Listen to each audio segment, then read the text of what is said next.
Si tu es un coureur ou une coureuse et que tu cherches absolument à respecter ton plan coûte que coûte et que tu comptes progresser, laisse-moi te dire que tu as complètement faux.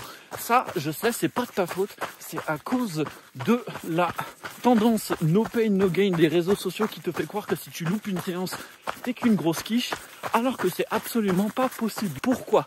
Parce que tu as une fatigue mentale, tu as une charge mentale supérieure aux autres. Et si tu cherches à faire rentrer ton entraînement absolument dans ta vie, ça ne fonctionnera pas. Déjà sûrement dû le voir quand tu essayes coûte que coûte de faire une séance alors que tu as eu une grosse réunion ou que les enfants sont tombés malades la veille et que tu n'as pas dormi de la nuit et que tu étais complètement lessivé.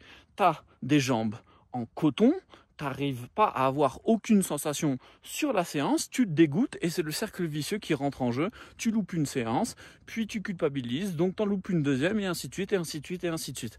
Alors que ce qu'il faut faire, c'est réadapter son plan d'entraînement coûte que coûte. Et en plus de ça, la progression en course à pied, elle n'est pas linéaire. Et c'est ce qu'on va voir dans cette vidéo. Je vais te passer un extrait de live qu'on fait avec les personnes que l'on accompagne qui va énormément t'aider puisqu'on va parler de qu'est-ce que est vraiment la progression en course à pied et qu'est-ce que toi tu peux t'attendre comme progression. Comme ça, tu ne culpabiliseras pas d'avoir l'impression de stagner. Ensuite, on comparera un athlète A et un athlète B pour voir ce que l'un fait de bien et ce que l'autre fait de mal et pouvoir réajuster en fonction de ça. Et en troisième partie, je vous ferai voir exactement comment réajuster votre plan d'entraînement en fonction de votre semaine et en fonction de votre objectif. Allez, mettez un petit like sur la vidéo, abonnez-vous et on se lance. En gros, vous avez le niveau, la progression. Donc ça, c'est le niveau. Je mets niveau pour Nive. Enfin, hop, niveau, Nive. Et ça, c'est une année complète. Désolé, je suis pas un artiste, mais on s'en fout. Et en fait, la progression en course à pied, si elle est bien gérée, si elle est bien adaptée au niveau de la structure des entraînements et de l'adaptation du plan d'entraînement, chose qu'on fait pour vous, hein, mais si c'est bien calibré, la progression, elle ressemble pas à ça. La progression, elle ressemble plutôt à quelque chose comme ça. Là, on a une course, je mets une course, hein. On a une course, hop, on baisse un peu en physique pour bien récupérer, mais c'est pas grave, c'est normal. Hop, on plateau, hop, on revient, hop, on plateau, et ainsi de suite, et ainsi de suite, et ainsi de suite. Là, généralement, on a une autre course, on redescend, et ainsi de suite, ainsi de suite, et ainsi de suite, et ainsi de suite. Et du coup, on pourrait se dire, ah ben ouais, mais moi je progresse pas autant que si c'était linéaire, parce qu'il y a une différence entre là et là. Oui, sauf que si tu fais ça, déjà tu te blesses. Enfin, c'est obligatoire, il y a une blessure. Obligatoire. Parce que les moments que je suis en train de vous entourer en bleu, ces moments-là, c'est les moments d'adaptation, c'est les moments d'absorption. C'est les moments obligatoires pour laisser votre corps absorber et progresser. Au niveau de tout ce qui est tendon, le corps il va avoir besoin de créer. Désolé, hein, je ne sais vraiment pas écrire, c'est un truc de ouf. Au niveau des tendons, au niveau des articulations, etc. Ça a énormément besoin de temps pour progresser. Et si vous ne laissez pas du temps d'absorption et d'adaptation à vos tendons, c'est là où vous vous blessez. Donc en fait, ces parties-là en bleu, ça, ce qui est en train de bouger, c'est obligatoire. Maintenant, on va comparer un petit peu. Ok ? Est-ce que vous suivez jusqu'à maintenant ? Est-ce que ça vous aide à relativiser et est-ce que ça vous aide un petit peu à mieux y voir clair ? Là, on va comparer deux personnes. On va faire pareil, hein, donc le niveau et le temps. Donc, niveau et temps. Là, on va carrément prendre sur 5 ans. On va prendre sur 5 ans, ok ? Bien entendu, c'est un peu hypothétique. Hein, c'est juste pour vous exposer les choses qui vont se passer. Notre individu numéro A, donc lui, notre individu numéro A va tout bien faire. Et notre individu numéro B, il va faire comme tout le monde, enfin comme 80% des coureurs, il va bourriner et il va faire n'importe quoi. Ok ? Donc, ils ont le même objectif. On a un coureur numéro A qui s'est dit allez, dans 6 mois, je veux faire un semi.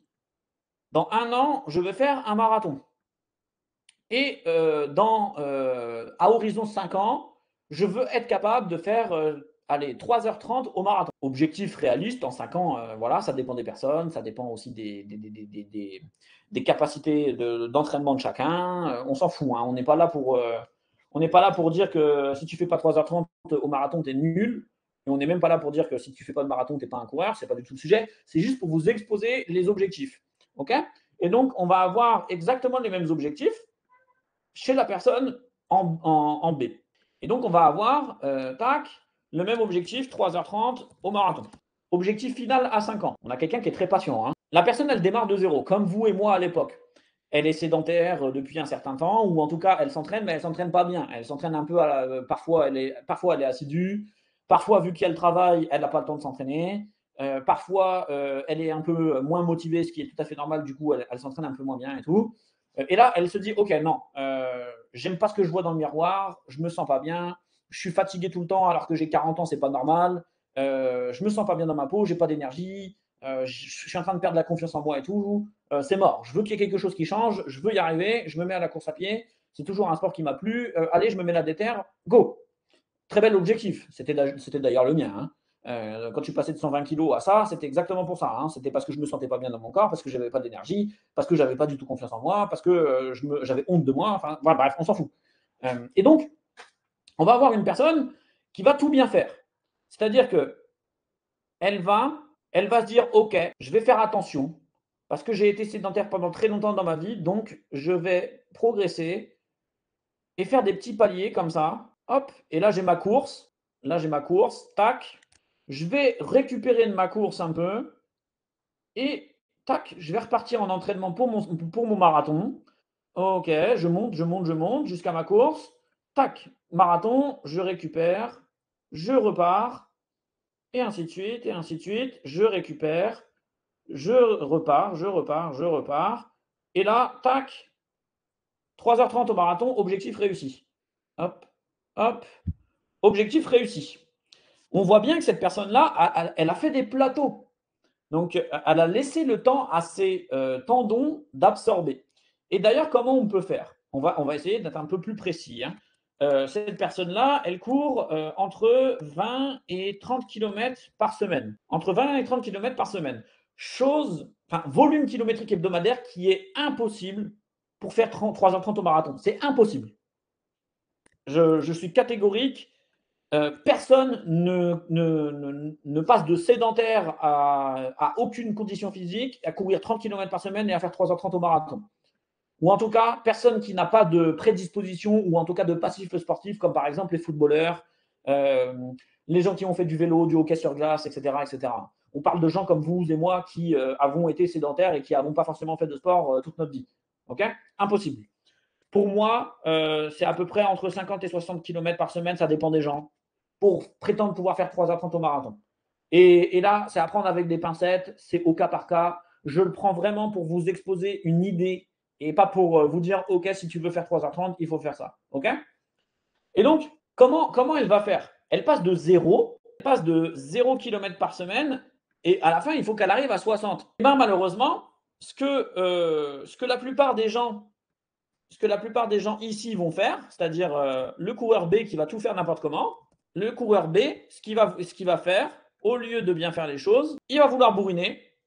Donc oui, techniquement, il va progresser, il va avoir une condition physique plus élevée que la personne qui est là. Ok? Sauf que, malheureusement, ce qui va se passer, c'est que 2 semaines avant son semi-marathon, il va se blesser, donc il va repartir de zéro. Il va être un peu énervé, il va vouloir, ok, cette fois-ci, je ne refais pas les mêmes choses et tout, j'y vais un peu plus doucement et tout, mais je me remets la déterre et tout, je me remets un semi, voilà, go. Il va refaire ça, il va se reblesser, donc il va repartir à zéro, et ainsi de suite, et ainsi de suite, et ainsi de suite, et ainsi de suite. Et là, j'abuse un petit peu, on va dire que là, il a compris son erreur, du coup, il va essayer de faire les choses un peu plus doucement, mais il ne va pas trop essayer de mettre des périodes d'absorption.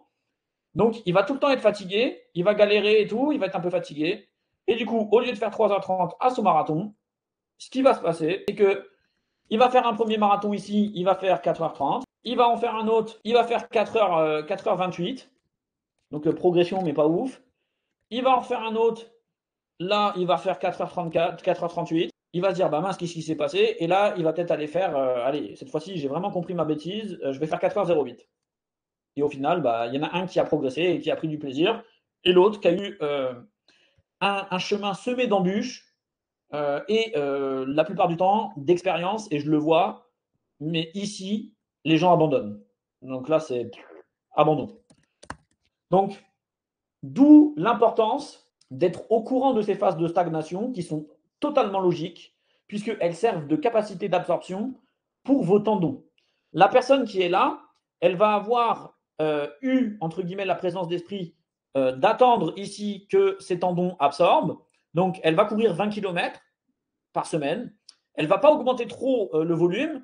Elle va attendre un petit peu de se sentir bien et tout, et de se dire, OK, je peux monter. Donc, hop, 25 km, hop, 30 km. Et là, boum, première course. On repart 25, 35 km par semaine, 40 km par semaine, boum, deuxième course.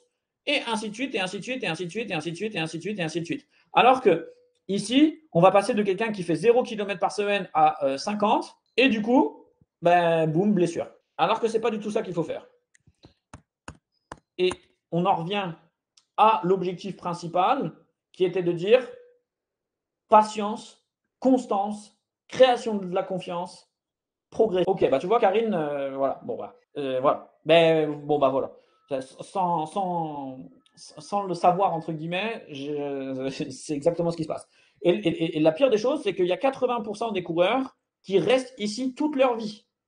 Ils restent ici toute leur vie parce qu'ils ne comprennent pas que l'entraînement doit être adapté à leur vie et à leur contexte professionnel plutôt que d'essayer de coûte que coûte faire rentrer le plan d'entraînement dans l'emploi du temps.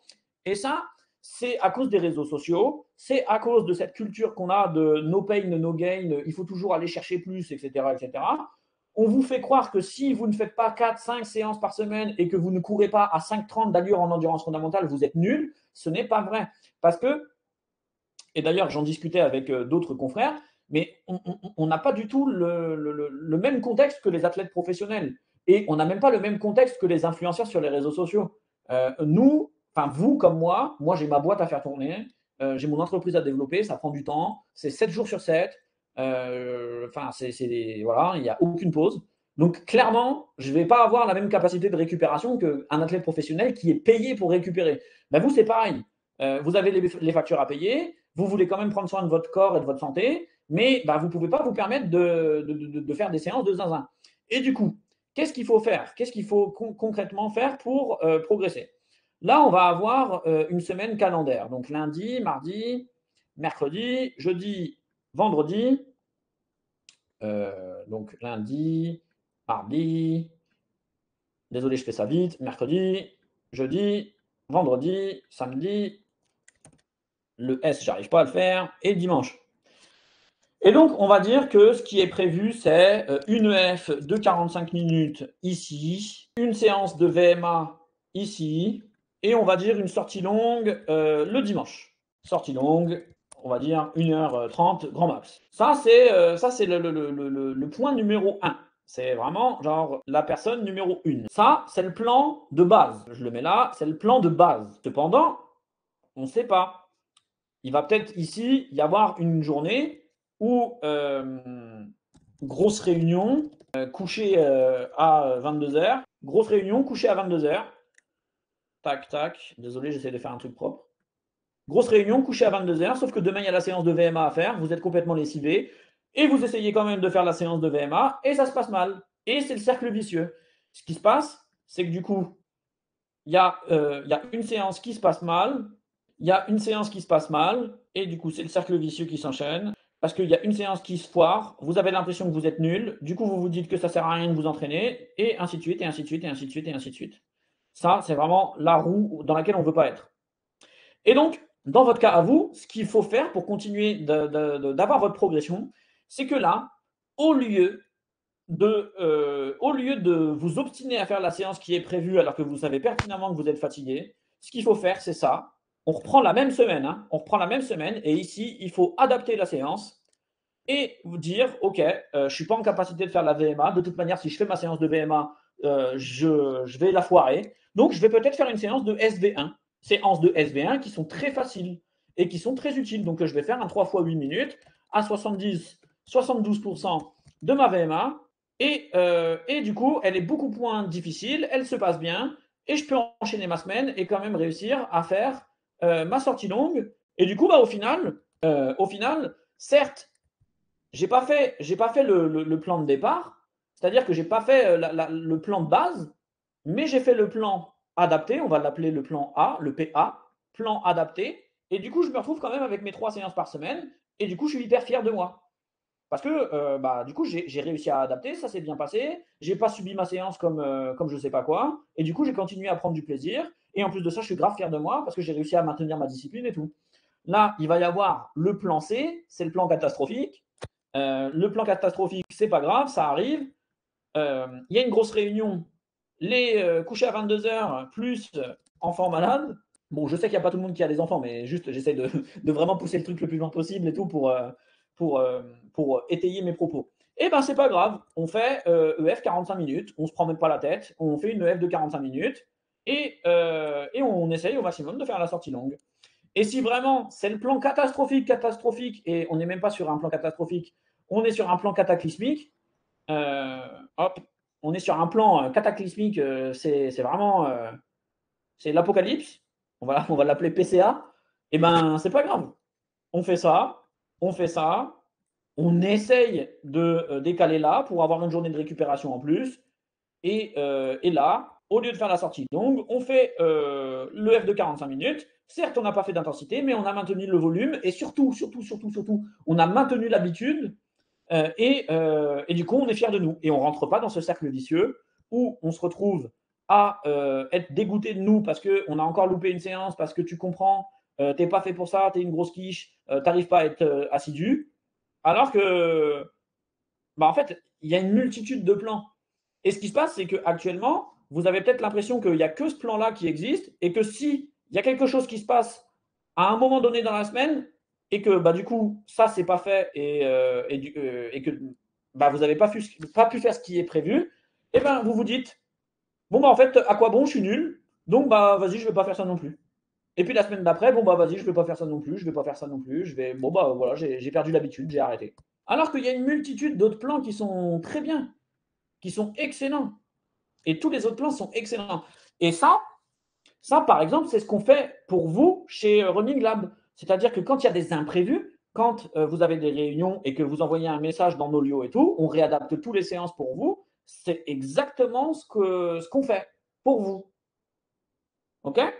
Et donc, c'est, selon moi, la seule manière de y arriver pour nous, qui sommes des humains normaux, qui n'avons pas forcément la possibilité d'avoir 15 heures par semaine pour s'entraîner et qu'on veut quand même y arriver. Et si vous ne faites pas ça, qu'est-ce que vous risquez? Si on ne fait pas ça, ce qui va se passer, et on en revient un peu à notre graphique ici qui est de dire le niveau vs le temps, et bien en fait, si vous ne faites pas ça, ce qui va se passer, c'est clairement qu'il va y avoir, là on ne va pas dire que c'est une année, mais on va dire que c'est une semaine d'entraînement.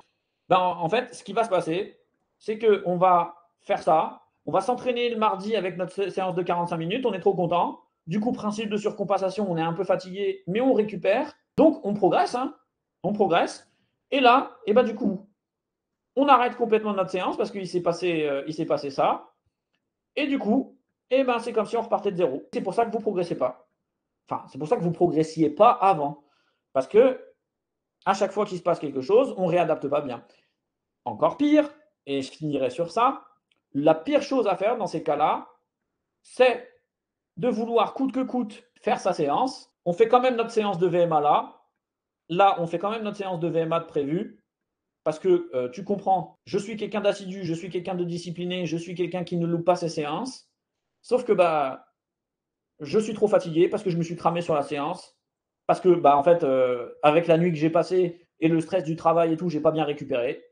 Donc, je suis complètement lessivé. Sur ma prochaine séance, qui se trouve ici, la sortie longue, je vais quand même la faire. Et ainsi de suite, et ainsi de suite, et ainsi de suite, et ainsi de suite. Et c'est ce qu'on appelle le surentraînement, c'est ce qu'on appelle la blessure, c'est ce qu'on appelle la démotivation, c'est ce qu'on appelle la culpabilisation, et c'est pas ce qu'on veut. Et c'est ce qui se passe avec 80% des coureurs, qui n'adaptent pas le plan d'entraînement en fonction de leur vie. Voilà. Et donc, c'est pour ça qu'il faut adapter à tout moment le plan d'entraînement en fonction de si vous êtes trop fatigué ou pas. Voilà. Est-ce que vous avez des questions?